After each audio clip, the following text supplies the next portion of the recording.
بسم اللہ الرحمن الرحیم۔ یاد رفتگان میری والدہ محترمہ سعیدہ بیگم اہلیہ محمد یوسف خان صاحب۔ مضمون رؤوف یوسف۔ ارشاد خداوندی ہے فَبِأَيِّ آلَاءِ رَبِّكُمَا تُكَذِّبَانِ، اور تم اپنے رب کی کس کس نعمت کا انکار کرو گے۔ سورہ الرحمن آیت 14۔ ان بے شمار نعمتوں میں ایک ماں کی نعمت ایسی ہے جو ہر کس و ناقص کو دی گئی ہے، لیکن کچھ ایسے بد نصیب اور بدبخت ہیں جن کو اس عظیم نعمت کا ادراک ہی نہیں۔ شاید ان کی دنیاوی جاہ و جلال کے سامنے اس عظیم المرتبت شخصیت کی ہستی ماند پڑ جاتی ہے، اور وہ یہ بھول جاتے ہیں کہ وہ شان و شوکت جس سے وہ آج محظوظ ہو رہے ہیں اسی ماں کی بدولت ہے جو راتوں کو اٹھ کر ان کی ضروریات پوری کرتی رہی ہے، اور شاید انتہائی نامساعد حالات کے باوجود ان کو زمانے کے ہر سرد و گرم سے محفوظ رکھ کر اس قابل کیا کہ آج ایک زمانہ ان کا معترف ہے۔ ماں کی قدر تو وہی بتا سکتے ہیں جو اپنی زندگی کے ابتدائی ایام میں ہی اس نعمت سے محروم ہو جاتے ہیں اور حسرت بھری نظروں سے آتی جاتی ماؤں کو دیکھا کرتے ہیں کہ اے کاش ان کو بھی اپنی ماں کی آغوش میسر ہوتی۔ کیا ہم لوگ اپنی ماؤں کے حقوق ادا کر پاتے ہیں؟ اور اس کا اندازہ تو اس حدیث نبوی صلی اللہ علیہ وسلم سے بخوبی ہو سکتا ہے کہ ایک شخص رسول کریم صلی اللہ علیہ وسلم کی خدمت میں حاضر ہو کر دریافت کرتا ہے کہ اس نے اپنی عمر رسیدہ ماں کو اپنے کاندھوں پر اٹھا کر تمام مناسک حج ادا کروائے، کیا اس نے اپنی والدہ کا حق ادا کر دیا؟ آپ صلی اللہ علیہ وسلم نے جواباً فرمایا، ہاں، شاید اس ایک مرتبہ کا جب اس نے تم کو گیلے بستر سے اٹھا کر خشک جگہ پر ڈالا تھا۔ میری والدہ کا نام سعیدہ بیگم ہے۔ ان کا تعلق پٹیالہ کے ایک قصبہ سنور سے ہے۔ ان کا خاندانی سلسلہ حضرت مولوی عبداللہ سنوری رضی اللہ عنہ سرخ چھینٹوں والے سے ہے۔ اس طرح اس خاندان میں احمدیت شروع سے ہی آ چکی تھی۔ میرے نانا مرحوم چودھری ظہور الدین صاحب ایک لحاظ سے صحابی تھے، لیکن یہ بات ثابت نہ ہو سکی۔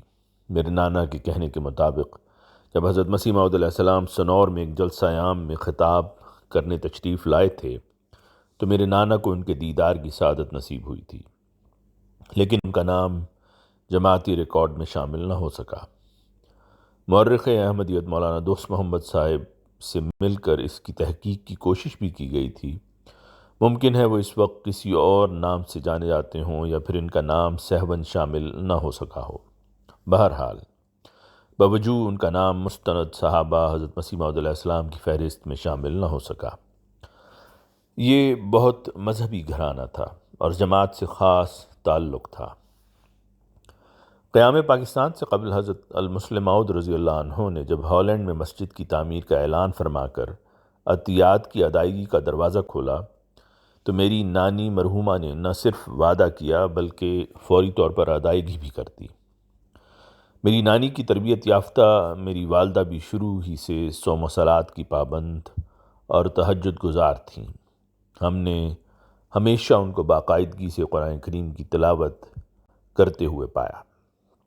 ہر سال ماہ رمضان میں 3-4 بار قرآن پاک کا دور مکمل کرنا ان کا معمول تھا۔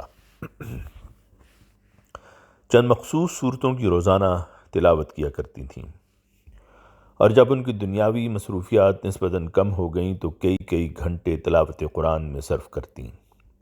بہت سی صورتیں ان کو زبانی یاد تھیں جن کا وہ وقتاً فوقتاً ورد کیا کرتی تھیں۔ ان کی شادی اس وقت کے حالات کے مطابق چھوٹی عمر میں ہی فیروز پور کے ایک احمدی خاندان میں ہو گئی تھی۔ میری والدہ کی عمر اس وقت 16 سال تھی، جبکہ والد صاحب 19 سال کے تھے۔ میرے دادا نے حضرت المسلم موعود رضی اللہ عنہ کے ہاتھ پر بیعت کر کے احمدیت قبول کی تھی۔ میرے والد کے دادا خوست افغانستان سے رہائش ترک کر کے ہندوستان میں آ کر آباد ہو گئے تھے۔ میرے دادا شروع ہی سے حق کے متلاشی تھے۔ ایک وقت میں اہل تشیع سے منسلک ہو گئے، پھر لادینیت بھی اختیار کی اور پیر پرست بھی رہے، لیکن کہیں سکون نہ ملا۔ اپنے کام کے دوران ان کی ملاقات مردان میں ایک مخلص احمدی سرفراز خان صاحب سے ہو گئی۔ ان کے مشورہ پر صدق دل سے نماز ادا کرنے کے بعد دعا کا سلسلہ شروع کیا تو خواب میں حضرت مسیح موعود علیہ السلام کی زیارت ہوئی۔ اس طرح آپ احمدیت قبول کر کے راہ راست پر آ گئے اور احمدیت قبول کرنے کے بعد اطمینان قلب حاصل ہوا۔ میرے ننہال اور ددھیال میں ایک بات مشترک ہے، میرے نانا اور میرے دادا دونوں نے احمدی خواتین سے شادی کی اور خود بعد میں احمدیت قبول کی۔ میری والدہ کو یہ سعادت اور اعزاز بھی حاصل ہے کہ ان کی شادی کے بعد دعوت ولیمہ میں حضرت اماں جان رضی اللہ عنہا بھی شامل ہوئی تھیں۔ حضرت اماں جان نے میری امی کو شادی کی مبارکباد بھی دی اور سلامی کے طور پر 1 روپیہ کا سکہ عطا فرمایا۔ یہ سکہ ہمیشہ میری والدہ کے پرس میں موجود رہا۔ قیام پاکستان کے وقت میری والدہ اپنے سسرال کے ہمراہ مہاجر قافلوں کے ساتھ پاکستان آ گئیں۔ وہ اس وقت 20 سال کی تھیں۔ میرے نانا اس وقت ملازمت کے سلسلہ میں سنور سے باہر تھے۔ میری نانی اپنے بچوں کے ہمراہ سنور میں ہی قیام پذیر تھیں۔ یہاں یہ ذکر کرنا ضروری ہے کہ یہ تمام علاقہ ابتدائی طور پر پاکستان کا حصہ بننا تھا، لیکن آخری وقت پر یہ علاقہ ہندوستان کا حصہ قرار پایا۔ اس طرح اس وقت تک یہ تذبذب تھا، اسی وجہ سے حفظ ما تقدم کے طور پر کوئی تیاری نہیں تھی۔ جب اچانک فسادات شروع ہوئے تو اہل محلہ اور میرے نانا کے غیر از جماعت بھائیوں نے میری نانی اور ان کے بچوں کو ساتھ چلنے کا کہا۔ انہوں نے انکار کر دیا کہ وہ جماعت کے فیصلہ کا انتظار کریں گے۔ حالات ایسے نہیں تھے کہ وہ ان کا انتظار کرتے۔ اس طرح ان کو وہاں چھوڑ کر مسلمانوں کا قافلہ روانہ ہو گیا اور میری نانی ماں بچگان فسادات میں گھر گئیں۔ اسی دوران سکھ جتھے وہاں پہنچ گئے۔ میری نانی کو سکھوں نے ان کے ساتھ شامل ہونے کو کہا کہ اس طرح ان کی جان بچ سکے گی، لیکن وہ اپنے عقیدے پر قائم رہیں اور اس طرح شہید کر دی گئیں۔ ان کے ساتھ ان کے 3 بیٹے بھی شہید کر دیے گئے۔ میری والدہ کے 2 چھوٹے بھائی کسی طرح وہاں سے بھاگ نکلنے میں کامیاب ہو گئے۔ میری ایک چھوٹی خالہ جو اس وقت شاید 11 سال کی ہوں گی، ان کو جتھے والے اپنے ساتھ لے گئے اور بعد میں اپنے ساتھ ہی رکھ لیا۔ یہ سب تفصیل ہمیں اسی خالہ سے معلوم ہوئی جس کا ذکر آگے آئے گا۔ میرے ننہال کے کچھ ارکان اپنی زندگی بچا کر سنور سے لٹے پٹے قافلے کے ہمراہ لاہور آئے۔ وہیں پر ہی دونوں خاندانوں کی ملاقات ہوئی اور معلوم ہوا کہ میری نانی اور 3 ماموں فسادات میں شہید ہو گئے اور والدہ کی چھوٹی ہمشیرہ کا کوئی علم نہ ہو سکا۔ والدہ کی شہادت کے باعث میرے دونوں ماموں جو بہت چھوٹے تھے ہمارے والدین کے ساتھ ہو لیے اور بقیہ ساری عمر ان کو والدین کی طرح ہی سمجھا اور ہمیشہ ان کو اسی طرح عزت اور فوقیت دی جیسے والدین کا حق ہوتا ہے۔ ہمیں آج بھی اپنی والدہ اور ماموں کی محبت پر رشک آتا ہے اور ہماری دعا ہے کہ اللہ تعالیٰ سب کو ایسی پیار کرنے والی بہن نصیب کرے اور ہر بہن کو ایسے جانثار بھائی نصیب ہوں۔ پاکستان آنے کے بعد میرے والد نے سرکاری ملازمت اختیار کر لی اور اس طرح ہماری فیملی پاکستان کے مختلف شہروں میں ٹرانسفر کے باعث جگہ جگہ قیام پذیر رہی۔ اس طرح ہم لوگ سیالکوٹ، راولپنڈی، جہلم، رسالپور اور لاہور میں قیام پذیر رہے۔ 1959 میں میرے والد کی ٹرانسفر کوئٹہ ہو گئی۔ میرے والد تو تب ہی وہاں چلے گئے، لیکن ہم باقی فیملی ممبرز اگلے سال 1960 میں اپنے والد کے پاس گئے۔ وہاں ہمارا قیام 5 سال رہا۔ کوئٹہ چھاؤنی میں ہماری سرکاری رہائش گاہ جس کالونی میں تھی، وہاں اطراف میں قریباً 30 گھرانے آباد تھے۔ میری والدہ نے جلد ہی وہاں اپنا ایک مقام بنا لیا تھا اور ارد گرد کے تمام گھرانوں میں اتنی ہر دل عزیز اور مقبول ہو گئی تھیں کہ وہاں کی کوئی تقریب ان کی شمولیت کے بنا ممکن ہی نہ تھی۔ اس سے پہلے کہ تمام مقامات پر بھی یہی حال رہا۔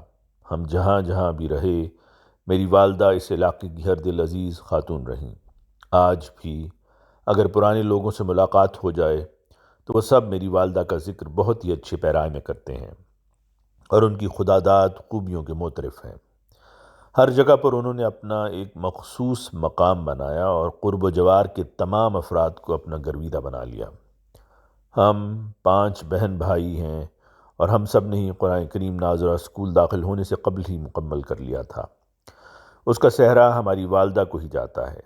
تمام گھریلو مصروفیات کے باوجود انہوں نے ہم سب کو قرآن کی تعلیم دی، نہ صرف ہم کو بلکہ قریبی گھروں کے تمام بچوں کی بھی قرآنی تعلیم کے زیور سے آراستہ کیا۔ اس طرح کم و بیش 30 بچوں کو قرآن کی تعلیم دی۔ ان میں ہم بھائی بہنوں کے علاوہ زیادہ تر غیر احمدی بچے تھے۔ جس جگہ پر ہمارا قیام ہوتا، میری والدہ قریبی بچے بچیوں کو قرآن اور اسلام کی تعلیم سے آراستہ کرتی۔ یہاں انگلستان میں میری چھوٹی بہن کے تینوں بچوں کو بھی میری والدہ نے ہی قرآن کی تعلیم دی۔ ہمارے مالی حالات اس وقت تک اتنے اچھے نہ تھے۔ والد صاحب اپنی سرکاری ملازمت کے ساتھ ساتھ کچھ جز وقتی کام بھی کیا کرتے تھے۔ اس طرح زائد آمدنی سے گھریلو اخراجات میں سہولت ہو جاتی تھی۔ اس دوران ہمارے والد صاحب نے کوئٹہ کالج میں شام کی کلاس میں ایم اے کرنے کے لیے بھی داخلہ لے لیا تھا۔ ہم 5 بہن بھائی بھی وہاں کے اچھے اسکولوں میں تعلیم حاصل کر رہے تھے۔ اس دوران گھر کی ساری ذمہ داری کے ساتھ ساتھ ہماری تربیت کی تمام تر ذمہ داری بھی ہماری والدہ پر آن پڑی تھی۔ وہ ہر طرف سے بچت کر کے گھر کے اخراجات معلوم نہیں کیسے پورا کرتی تھیں۔ ہمیں شاید کبھی بھی اس امر کا احساس نہ ہوا، لیکن ہماری تمام تر جائز ضروریات پوری ہوا کرتی تھیں۔ والدہ خود ہمہ وقت کام میں مصروف رہتی۔ ہمیں یاد ہے کہ وہ پیسے بچانے کی خاطر سالم مسالہ جات لے کر آتی اور فارغ وقت نکال کر اس کی صفائی اور کٹائی کرتی۔ ہم سب کے روزمرہ کے کپڑے خود سیتیں۔ شروع میں تو ہاتھ سے سیا کرتی تھیں، بعد میں سلائی مشین خرید لی گئی تو اس طرح ان کو کچھ سہولت ہو گئی۔ اس طرح جس حد تک ہو سکتا بچت کے طریقے اپناتی۔ والد صاحب بھی کچھ پرائیویٹ کام کر کے اپنی آمدن بڑھانے کی کوشش کرتے۔ اس طرح انتہائی محنت سے ہم لوگوں کے مستقبل کو سنوارنے میں مصروف تھے۔ والد صاحب کو اپنی ملازمت، جز وقتی دوسری ملازمت اور پھر اپنی خود کی پڑھائی کے باعث اتنا وقت ہی نہیں ملتا تھا کہ ہماری تربیت کی طرف بھرپور توجہ کر سکیں۔ اس طرح یہ ذمہ داری بھی ہماری والدہ پر آن پڑی تھی۔ اس بات کا احساس شاید اس وقت تو ہم کو نہ ہوا، لیکن اب یہ بات ہماری سمجھ میں آئی جب ہم سب پر وقت کے دھارے نے یہ ذمہ داریاں ڈالیں کہ در حقیقت یہ کس قدر مشکل کام ہے اور ہماری والدہ صاحبہ نے کس قدر محنت سے ہماری تربیت کی۔ ہم ان کی اس محنت شاقہ کی بدولت ہی اپنی زندگی میں کامیاب و کامران ہیں۔ غالباً 1963 کی بات ہے۔ ہمارے والد صاحب کو سرکاری امور کی انجام دہی کے لیے کچھ دن کوئٹہ سے باہر جانا پڑا۔ اس طرح ان کو کچھ زائد آمدنی کی توقع ہو گئی۔ اس سے پہلے بھی ایسا کبھی کبھار ہو جاتا تھا۔ اس مرتبہ میرے والد صاحب نے جانے سے پہلے میری والدہ صاحبہ کو یہ کہا تھا کہ اس زائد آمدنی سے وہ اپنے لیے کچھ زیور بنا لیں۔ جیسا کہ میں بتا چکا ہوں، تقسیم ہند کے وقت فسادات کے دوران میرے والدین کو اپنی جان بچانا مشکل تھا۔ اپنے سب وسائل چھوڑ کر بمشکل اپنی زندگیاں بچا کر پاکستان آنے میں کامیاب ہوئے تھے۔ اس طرح میری والدہ کا سارا زیور بھی ہندوستان میں رہ گیا تھا۔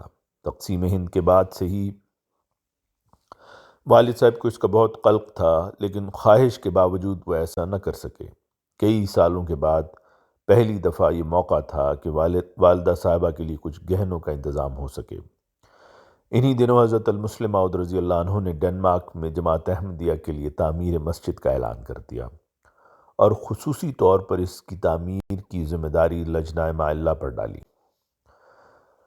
جب مذکورہ زائد رقم، جو غالباً 400 روپے تھی، والدہ صاحبہ کو ملی تو آپ نے خلیفہ وقت کی تحریک پر بلا کسی سوچ بچار کے یہ رقم بطور عطیہ تعمیر مسجد ڈنمارک جماعت کے حوالے کر دی، اور اس طرح بنا کسی زیور اپنی عمر کا ایک طویل عرصہ گزارا اور ساری عمر کسی ملال کا اظہار نہیں کیا۔ گو بعد میں ہمارے مالی وسائل الحمدللہ اچھے ہوتے چلے گئے اور اللہ تعالیٰ نے اپنے بے پایاں فضل سے اتنا نوازا کہ کسی بھی شے کی کمی محسوس نہ ہوئی اور تمام تر خواہشات پوری ہوئیں۔ اس میں بہرحال ہمارے بزرگوں کی دعائیں تو شامل تھیں، لیکن اس کی ایک بڑی وجہ ہماری والدہ صاحبہ کی جماعت سے بے لوث وابستگی اور خلیفہ وقت کی اطاعت بھی شامل ہے۔ جماعت سے والہانہ وابستگی میری والدہ کا خاصہ رہا۔ خلیفہ وقت کے احکامات پر فوری عمل ان کی فطرت میں شامل تھا۔ جب کبھی حضور انور کسی تحریک کا آغاز کرتے، اس پر بلا تاخیر عمل درآمد کرنا ان کی عادت تھی۔ جب کبھی کوئی دعائیہ تحریک آتی، فوری طور پر والد صاحب کو کہہ کر اس کو تحریر کرواتی اور اس طرح اپنے سامنے کسی نمایاں مقام پر آویزاں کر لیتی کہ ہمہ وقت سامنے رہے اور اس کا ورد کرتی رہیں۔ میری والدہ نے محدود وسائل ہونے کے باوجود بہت باوقار انداز میں اپنی زندگی گزاری۔ کسی کو بھی ہمارے گھر کی محدود آمدنی کا کبھی اندازہ نہ ہو سکا۔ ہمارے گھر کا رکھ رکھاؤ ایسا تھا کہ قریبی رشتہ داروں کو بھی ہمارے محدود وسائل کا علم نہ ہو سکا۔ انتہائی غریب پرور اور دوسروں کا دکھ سمجھنے والی تھیں۔ ہر ایک کے دکھ درد میں شریک ہوتی اور جس حد تک ممکن ہوتا ضرورت مندوں کی اس طرح مدد کرتی کہ کسی کو کانوں کان خبر نہ ہوتی۔ ہمیشہ اپنی ضرورت کو پس پشت رکھ کر دوسروں کی ضروریات پوری کرتی۔ دوسروں کی مدد کے لیے اپنی ذاتی اہم ضروریات بھی غیر ضروری کہہ کر رد کر دیتی۔ میرے دادا قیام پاکستان کے بعد لاہور میں قیام پذیر ہو گئے تھے۔ پاکستان آ کر انہوں نے اپنا کاروبار دوبارہ شروع نہ کیا۔ اس طرح اس گھر کی کفالت کا بوجھ بھی ہمارے والد پر آن پڑا۔ ایک مرتبہ میری والدہ جب شدید علیل تھیں، کچھ پس پشت رقم موجود تھی جو اس وقت ان کے علاج کے لیے کافی تھی۔ انہی دنوں میری چھوٹی پھپھی کی شادی کے لیے دادا نے رقم کا تقاضا کیا۔ والدہ صاحبہ نے اپنا علاج روک کر موجود رقم ارسال کر دی۔ بعد ازاں اللہ تعالیٰ نے اپنا فضل فرمایا اور والدہ صاحبہ بنا کسی علاج کے روح بصیحت ہو گئیں۔ بعد میں جب اللہ تعالیٰ کے فضل سے ہمارے معاشی حالات بہتر ہو گئے اور گھریلو ملازم امور خانہ کے لیے میسر ہوئے تو ان کے ساتھ انتہائی مہربانی کا سلوک روا رکھا اور کبھی ان کو ملازم کی حیثیت سے زیر بار نہ رکھا۔ ان کے دکھ درد میں ان کا دکھ بانٹنے کی مقدور بھر کاوش کی۔ نہ صرف ان سے بلکہ ان کے گھر والوں سے بھی اس نے سلوک روا رکھا۔ مجھے یاد ہے کہ صبح ناشتہ کے وقت ان کو پہلے ناشتہ دیا جاتا اور ہم بچوں کو ان کے بعد ناشتہ دیا جاتا تھا۔ ان کو بھی قرآن کی تعلیم سے بہرہ ور کیا۔ میری والدہ بے انتہا وفادار اور مہمان نواز خاتون تھیں۔ ان کے آنے پر خوشی کا اظہار کرتی اور ہر آنے والے مہمان کی وقت کی مناسبت سے تواضع کرتی۔ مجھے یاد نہیں پڑتا کوئی بھی آنے والا بنا کھانا کھائے واپس گیا ہو۔ ہاں اگر وہ بہت ہی جلدی میں ہو تو شاید ایسا ممکن ہوا ہوگا۔ لاہور میں قیام کے دوران ہمیں چھاؤنی میں سرکاری طور پر کافی بڑا بنگلہ ملا تھا۔ میرے ایک چچا ہمارے ساتھ ہی قیام پذیر ہو گئے تھے۔ ان کے وہاں سے جانے کے بعد دوسرے چچا نے اپنا قیام ہمارے ساتھ کر لیا تھا۔ میری والدہ نے نہایت خندہ پیشانی سے ان دونوں کو اپنے ساتھ رکھنے پر حامی بھری تھی۔ کہنے کا مقصد یہ ہے کہ اپنے بھائیوں کے ساتھ ساتھ اپنے سسرالی رشتہ داروں کا بھی ویسا ہی خیال رکھا۔ میرے پھپھی زاد بھائی عبدالرب انور محمود جو اب امریکہ میں قیام پذیر ہیں کی شادی کے موقع پر میرے پھپھا مولوی عبدالمالک خان صاحب مرحوم نے اپنی والدہ سے معاونت کا کہا۔ میری والدہ صاحبہ اپنی تمام تر مصروفیات ترک کر کے روا گئیں اور گھر بھر کے سارے معاملات اتنے اچھے طریقے سے سنبھالے کہ کہیں بھی کوئی اڑچن نہ ہوئی اور تمام شرکاء کسی معمولی تکلیف کا بھی شکار نہ ہوئے اور تمام کارروائی انتہائی اچھے ماحول میں انجام پائی۔ یہ سلسلہ 10 دن سے زائد پر محیط تھا۔ میری والدہ کے بہترین انتظامات کا چرچا ایک عرصہ تک روا میں کیا جاتا رہا۔ میرے باقی چچا اور پھپھی بھی لاہور میں ہی مقیم تھے۔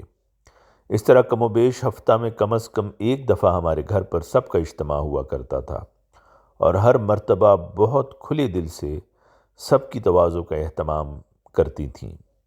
وقتاً فوقتاً عزیزوں رشتہ داروں کے لیے دعوت کا اہتمام کرتی۔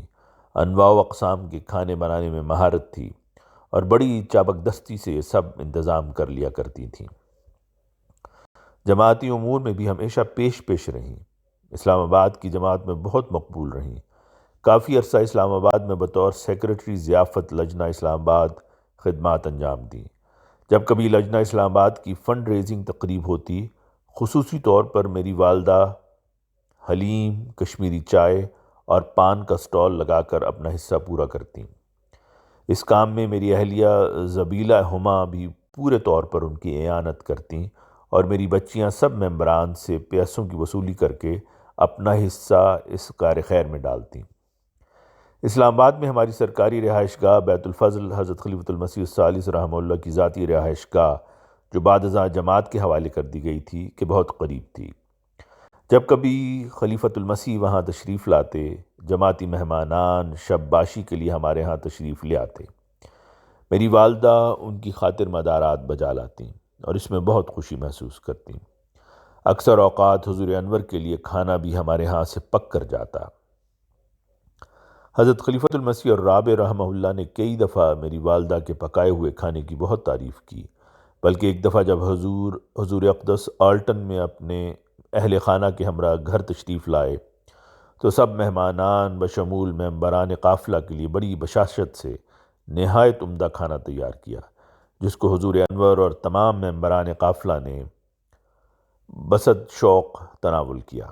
گو کہ بہت زیادہ پڑھی لکھی نہیں تھیں، اس کے باوجود بہت سمجھدار، ذکی، سلجھی ہوئی اور معاملہ فہم خاتون تھیں۔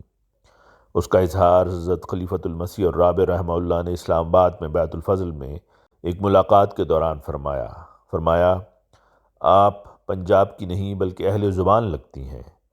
اس موقع پر حضور انور کا قریباً 3 گھنٹہ ہمارے ساتھ قیام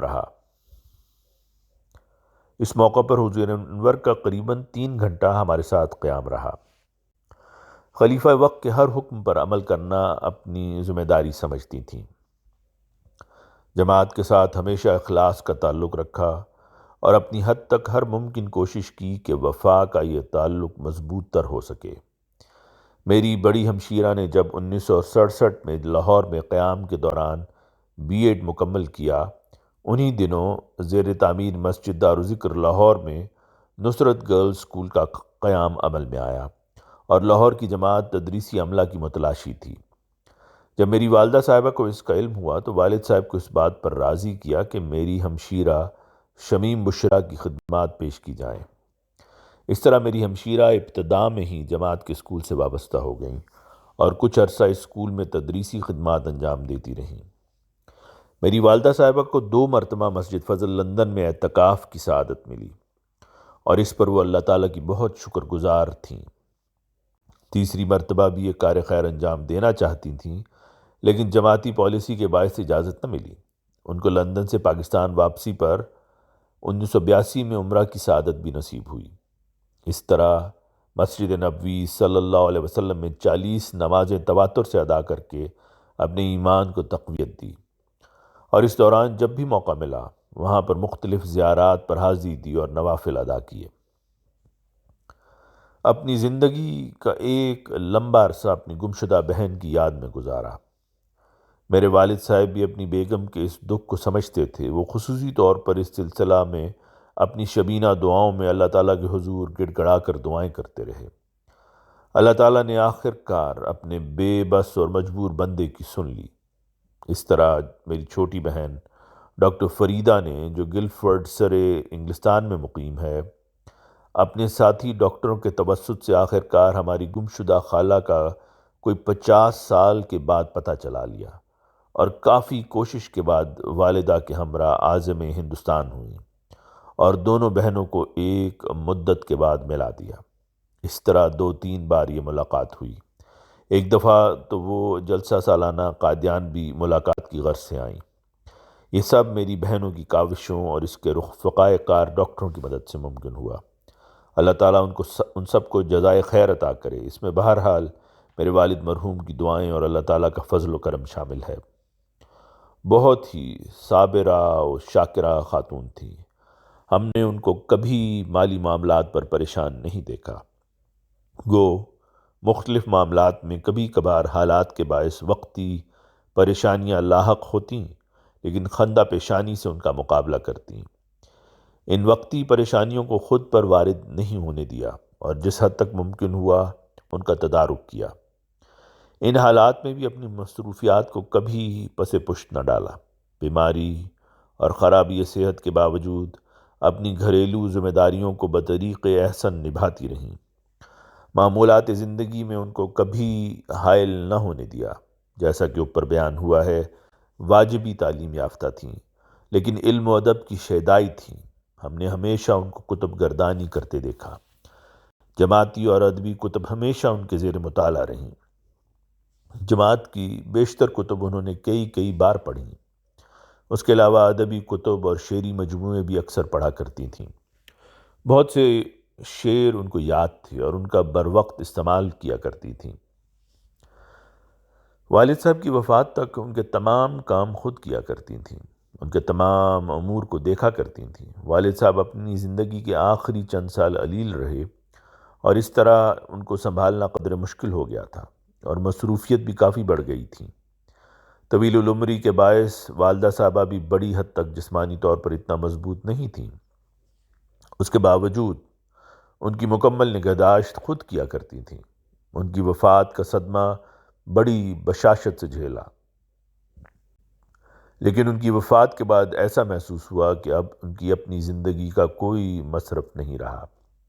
ہم نے والد صاحب کے گزر جانے کے بعد ان کو ہر چیز سے بیگانہ اور لا تعلق محسوس کیا، ہر قسم کی مصروفیات ترک کر دیں، کسی بھی امر میں ان کو کوئی دلچسپی باقی نہ رہی۔ ایک جگہ پر بیٹھے بیٹھے سارا دن گزار دیا کرتی تھیں۔ اپنی زندگی کے آخری ایام بیماری میں گزارے۔ یہ بیماری زیادہ طویل نہ تھی۔ اس بیماری میں بھی ہم نے ان کو پریشان نہ دیکھا، نہایت خندہ پیشانی سے اس وقت کو گزارا۔ آخری چند ایام ہسپتال میں گزارے۔ اس سے کچھ عرصہ قبل ان کی یادداشت کافی حد تک متاثر ہو گئی تھی، اس حد تک کہ اپنے بچوں کو بھی بعض دفعہ نہیں پہچان پاتی تھیں۔ میرے بڑے بھائی اکرم صاحب اپنی بیگم فوزیہ کے ہمراہ کینیڈا سے آ گئے تھے۔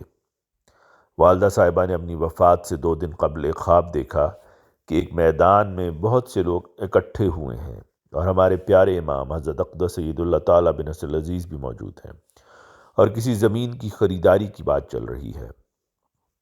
حیرت انگیز طور پر باوجود متاثرہ یادداشت کے یہ ان کو یاد رہا اور میرے بھائی صاحب کو یہ سارا خواب بتایا۔ یقیناً یہ ان کی روانگی کا واضح اشارہ تھا۔ انہی دنوں مجھے مانچسٹر سے انصار کے ساتھ کچھ دن کے لیے اسپین جانا تھا۔ میں شش و پنش میں تھا اور نہیں جانا چاہتا تھا، لیکن چونکہ اس سارے پروگرام کا منتظم میں ہی تھا، اس لیے میرا جانا ضروری تھا۔ بڑے بوجھل دل کے ساتھ میں پروگرام کے مطابق جب 5 دن بعد واپس آیا تو اسی روز میں گلفرڈ آ گیا، جہاں میری والدہ ہسپتال میں داخل تھیں۔ 2 روز میں ان کی عیادت کرتا رہا۔ میری زندگی کا سخت ترین وقت وہ تھا جب میں اپنی والدہ کو چمچ سے کھلا رہا تھا۔ میری آنکھوں سے آنسو رواں تھے کہ وہ ہاتھ جو تمام عمر ہمیں ہر قسم کی آسائش مہیا کرتے رہے، آج اس قابل بھی نہیں تھے کہ ایک لقمہ اپنے منہ میں ڈال سکیں۔ 18 مارچ 2018 ان کی زندگی کا آخری دن ثابت ہوا۔ ان آخری لمحات میں میرے بھانجے طلحہ، موسیٰ، طارق اور اس کی بیگم ہانیہ اور چھوٹی بہن فریدہ اور میں ان کے قریب موجود تھے۔ موسیٰ نے ان کا ہاتھ اپنے ہاتھ میں لیا ہوا تھا اور ہم سب سورہ یاسین کا ورد کر رہے تھے۔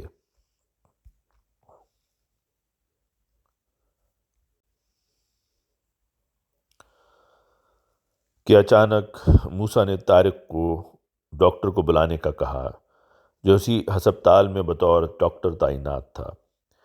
اس کے مطابق اس کو احساس ہو گیا تھا کہ وہ اس دار فانی سے کوچ کر گئی ہیں۔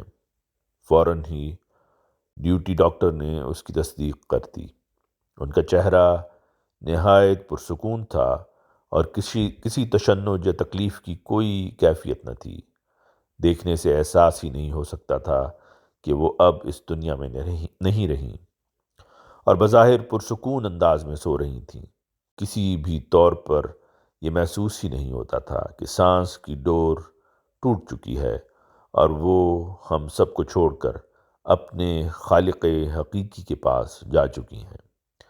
وہ بابرکت وجود جو ہم سب کو ایک لمبے عرصہ تک زمانے کے سرد گرم سے بچاتا رہا، ہمارے ہر دکھ درد کو اپنا دکھ درد سمجھا، ہمیں ہمیشہ بہترین آسائش مہیا کی اور ہمارے سارے مسائل خود پر لے لینے والی وہ ہستی ہمارے سامنے بے جان تھی، اور ہم کچھ بھی کرنے کی پوزیشن میں نہ تھے سوائے اس کے کہ اے اللہ ہم تیری رضا پر سر تسلیم خم کرتے ہیں۔